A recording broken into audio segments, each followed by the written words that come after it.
All right, let's talk about one of the most incredible figures in all of history. We're talking about a military genius, a brilliant politician, and yeah, the man whose sheer ambition brought a 500-year-old republic crashing down. Of course, I'm talking about Julius Caesar. So, to really get this, we have to start at the end. Picture this. It's Rome, the Ides of March, that's March 15th, in the year 44 BCE. A conspiracy is about to unfold that is going to change the world forever. 23, that is the number of stab wounds that brought down the most powerful man in Rome. Not in some dark alley, but right there on the floor of the Senate. A brutal, very public execution. So you have to ask yourself, how did it get to this point? I mean, why would a whole group of senators, guys who literally owed their careers to Caesar, turn around and murder him? To figure that out, we've got to rewind and understand the man, his ambition, and the republic that was already crumbling around him. You see, Caesar's story doesn't really begin on a battlefield. It starts in Rome, a city that was basically at war with itself, torn apart by a nasty political fight that had been brewing for decades. To put it simply, Roman politics was split right down the middle. On one side, you had the optimates. Think of them as the old money, conservative elite who wanted to keep all the power for themselves in the Senate. And on the other side, the populares. They were the faction that stood up for the common people, who were drowning in debt and had no land. Caesar, he threw his lot in with the people, and for him, this wasn't just politics, this was his weapon. Now, Caesar didn't just climb the political ladder, he pretty much built a new one. First, he gets himself elected Pontifex Maximus, the chief high priest, huge prestige. Then, in an absolute genius power move, he forms a secret pact, the first triumvirate, with Pompey, the military hero, and Crassus, the richest man in Rome. The three of them together were unstoppable, and it catapulted Caesar right into the consulship, the highest job in the Republic. But here's the thing, it wasn't in the marble halls of the Senate that Caesar would become a legend. After his term as consul, he gets himself the governorship of Gaul. And this is the decision that turns a savvy politician into a military god. For 8 long, brutal years, Caesar wages war across Gaul, what we now call France. This wasn't just a conquest, it was a complete reshaping of the map. And the whole time, he's writing about it, sending dispatches back to Rome. He was basically his own PR machine. The campaign made him insanely rich, but more importantly, it gave him an army. A battle-hardened army that was fanatically loyal to him and him alone. So what was his secret sauce on the battlefield? Well, for one, he was lightning fast. He moved his armies so quickly he'd show up where no one thought possible. He was also a brilliant engineer, building bridges and massive siege works in record time.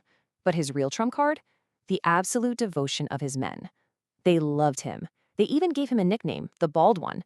And they would follow that man straight into hell, a fact that would soon terrify Rome. Okay, so his incredible success in Gaul makes him a hero back home with the people. But to the Senate and to his old buddy Pompey, who was now siding with the conservatives, he looked like a mortal threat. The triumvirate was a distant memory. A showdown was coming. The Senate finally makes its move. They sent him an ultimatum. Disband your army, give up your command, and come back to Rome as a regular citizen. But they all knew what that meant. Without his army, Caesar would be instantly prosecuted by his enemies, and his career would be over. They were backing him into a corner, forcing him to choose between his own ruin and open rebellion. And from there, things just escalated fast. The order comes down in 50 BC.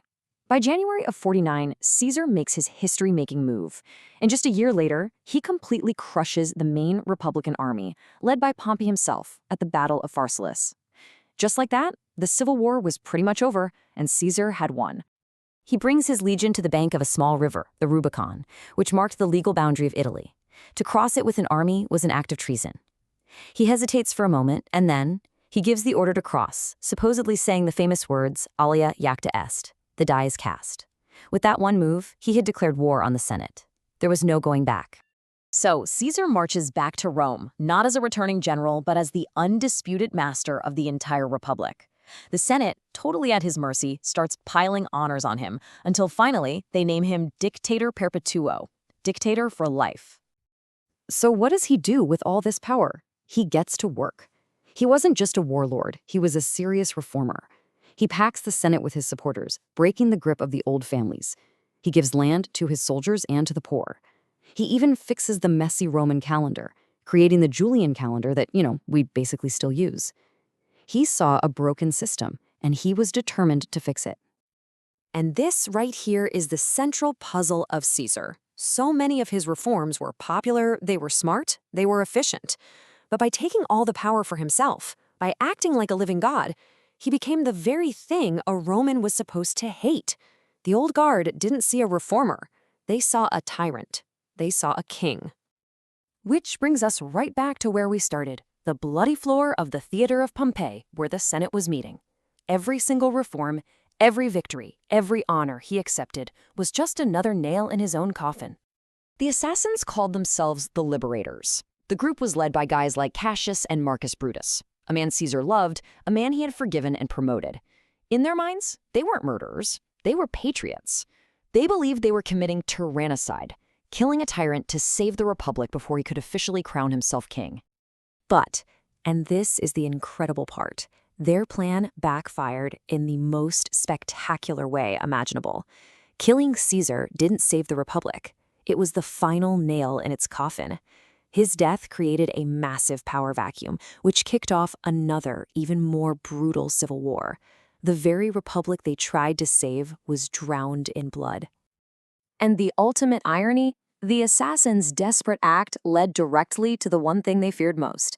The path was now clear for the heir Caesar had named in his will, his young great-nephew, Octavian. It was Octavian who would finally win the civil wars, take the name Augustus, and become the very first Roman emperor. They didn't stop a king, they created an emperor. So that leaves us with the one question historians have argued over for 2,000 years. Did Caesar destroy the Republic, or was the Republic already dead by the time he got there? Was he the disease, or was he just a symptom of a system so broken, so unequal, that it was just waiting for a man like him to come along and give it the final push? It's the big takeaway. One man's ambition can absolutely change the world, but sometimes the world is just waiting to be changed.